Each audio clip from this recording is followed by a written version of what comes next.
and you're initiated into the craft. That's why all of the adherents to the craft always have to constantly show that yes, they are loyal to the principles. That is why they're always throwing up these hand signs or closing one eye in their photos. That is why they must do that, because they constantly have to show the rest of their brotherhood and their sisterhood that they are loyal to the pagan godhead of the Father God, the Mother Goddess, and their son. Photo of JB Smooth.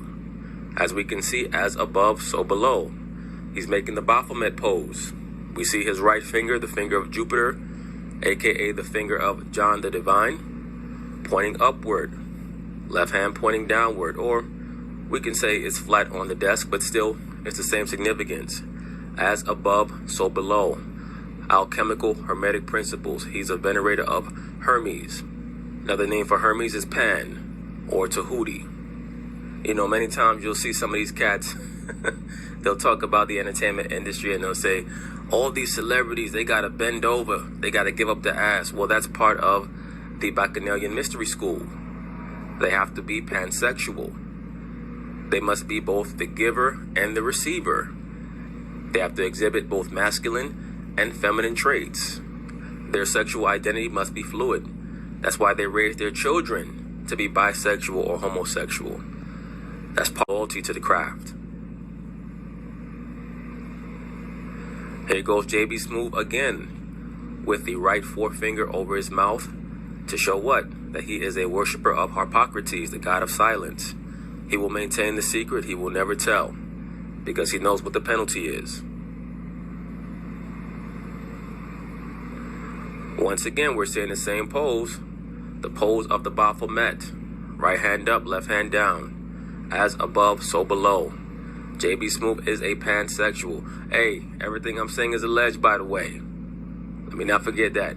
Everything I'm saying is alleged. But as we can see right here, my man has the right forefinger and right middle finger pointing up, left hand down. That is how he gets roles in Hollywood. So now here's the other participant in the McDonald's commercial that we reviewed very briefly, Mr. Ken Jeong. Hand side, meaning an anointed one on the right hand side. And there's also a Christ on the left hand side for the nations and those of Israel who are not of the elect. He goes by various names, whether it be Bacchus, or Phaethon, or Tithonus, or Phoronius, or Jupiter, or Zeus, or what have you, Heru, Adonis, so on and so forth. He has many names. We're going to see in this episode that Kevin Hart is letting you know that he knows that he has to ascend to a higher degree in Luciferianism / Masonry in order to victory. And they have it right next to that goat. They're trying to help you understand that the God of this world has always been the goat God for everyone other than the elect.